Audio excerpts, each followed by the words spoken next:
Great to be here in Saxe-Baha at Switchpoint. They often say that computer scientists only really care about three numbers, 0, 1, and n, when n tends to get very large.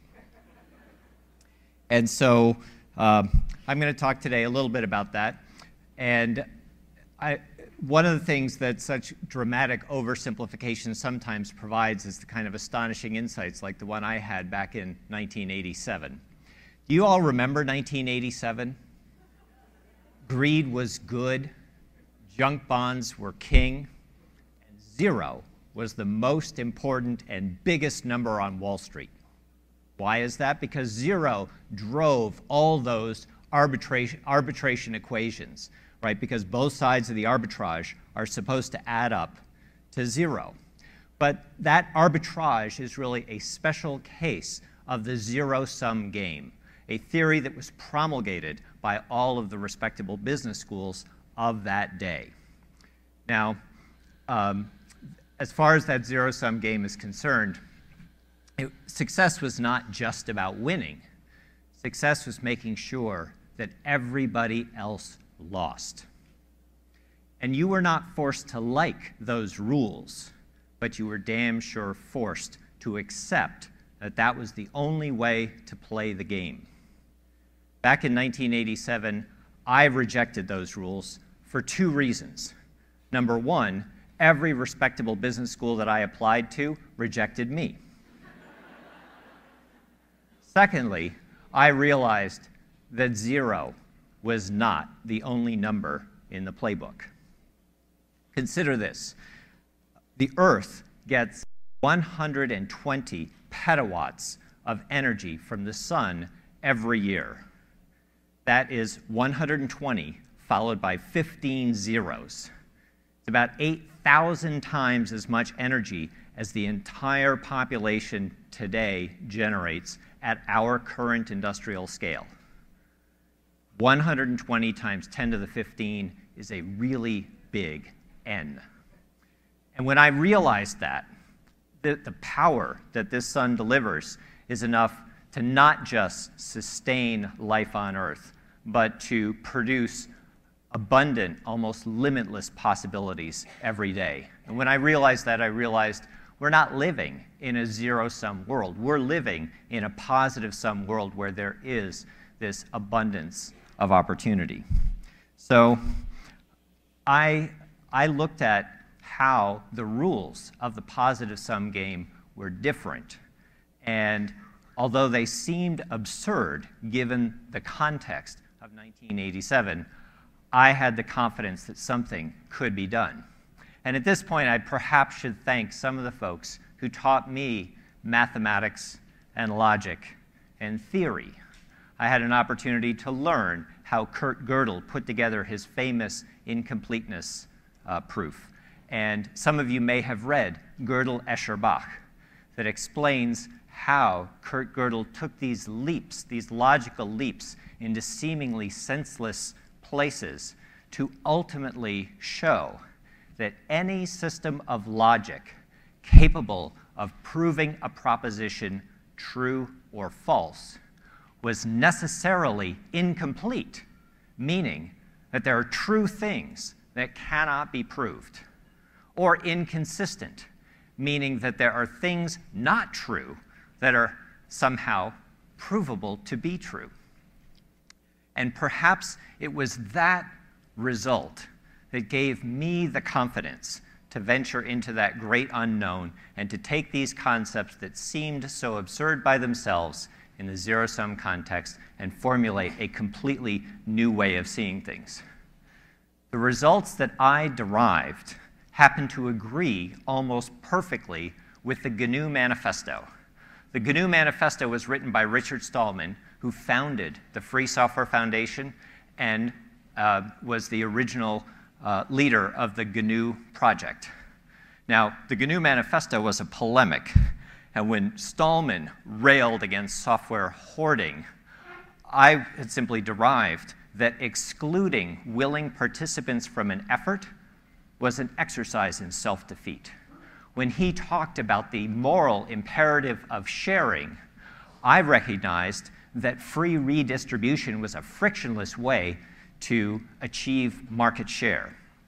When he talked about the importance of community, I recognized that a vibrant marketplace of people having problems and people solving problems created more rapid and more relevant innovation. I was so convinced by 1989 that a business based on free software and sharing could reach $1 billion a year in revenue that I founded Cygnus Support in 1989 to prove it. Red Hat acquired that company in 2000, and we have grown convincingly through that $1 billion a year number as of this year. But we are not the only winners. The founders of Facebook and Google and Twitter have all said that they could never have started their businesses without the abundance and the capability of open source software. So there are many winners. And open innovation leads to dramatic results beyond software. There's some other interesting things happening in 1989. In 1989, Harold Varmus shared the Nobel Prize in Medicine for their discovery of the cellular origin of oncogenes. Now, some of you in the medical field might know what that actually means. But he continued on to lead, under the appointment of Bill Clinton, lead the National Institutes of Health from 1993 to 1999, and there he had a tremendously successful career, increasing its funding from $11 billion to $16 billion a year. I met him in Kyoto at a conference called the Science and Technology and Society Summit in 2006, and we talked about open access and open data and open source. And he told me in that conversation that of all the things he did since winning the Nobel Prize, the one he felt was most important because of its long range and wide-reaching effects was to spearhead the open access to medical research information.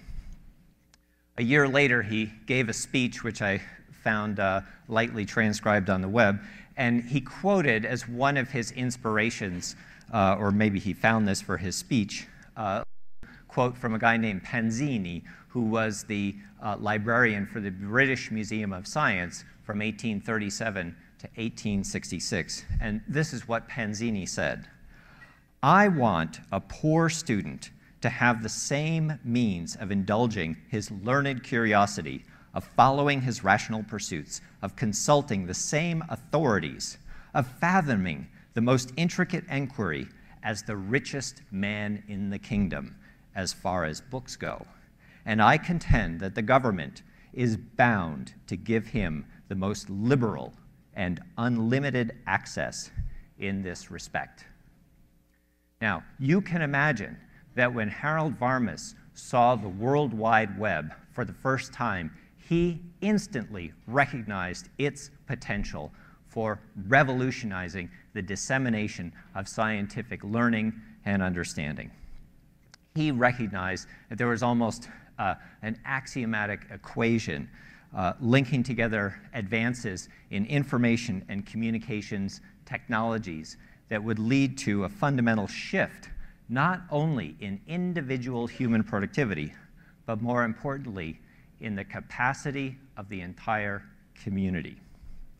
He said that this digital commons would allow medical science to rise above the strangulating effects of the so-called Gutenberg liabilities of traditional publishing.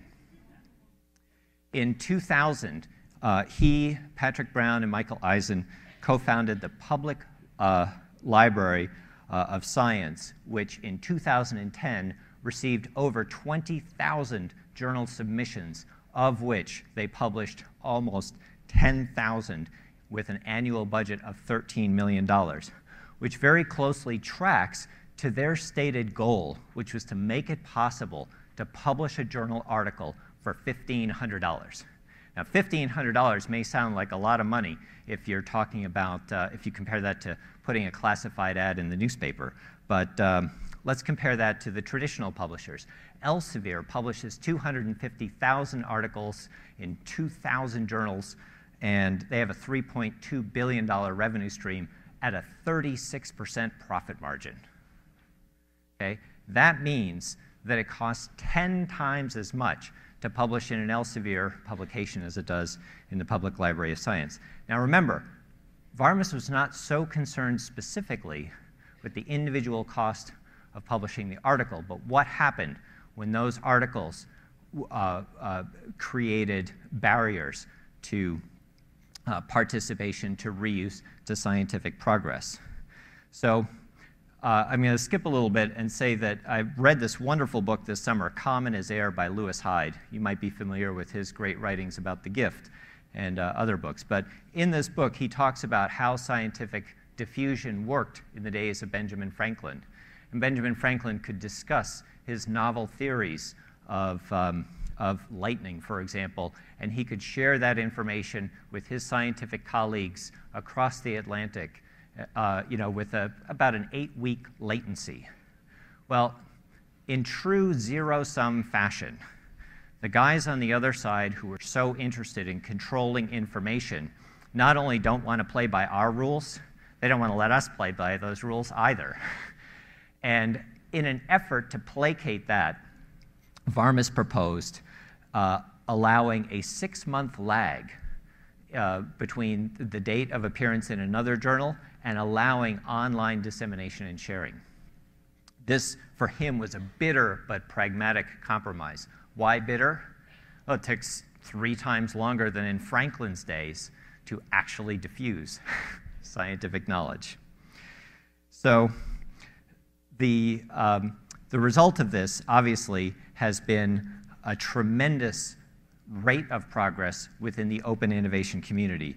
Today, the Public Library of Science, PubMed, PubMed Central, and 38 other databases integrate data at the rate of millions and tens of millions of components at a time, all through an easy-to-use open source interface called Entree.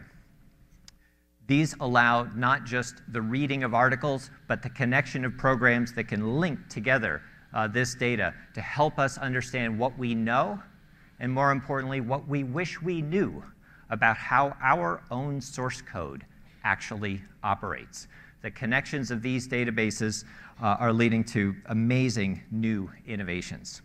And the National Institutes of Health open access policies are the gold standard by which every medical research facility, I've talked with many heads around the world, it is the gold standard by which everybody operates.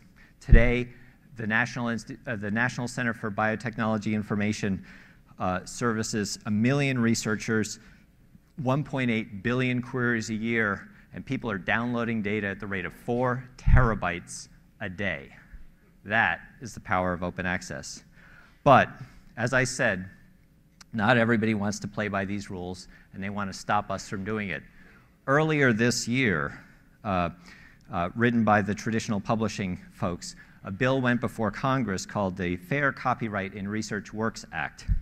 And in that bill was language that said, no federal agency may adopt, implement, maintain, continue, or otherwise engage in any policy program or other activity that causes, permits, or authorizes network dissemination of any private sector research without the prior consent of the publisher of such works. And 2, requires that any actual or prospective author or the employer of such actual or prospective author assent to network dissemination of private sector work. Now, I ask you this: what does scientific publication mean if the public has no access to the data?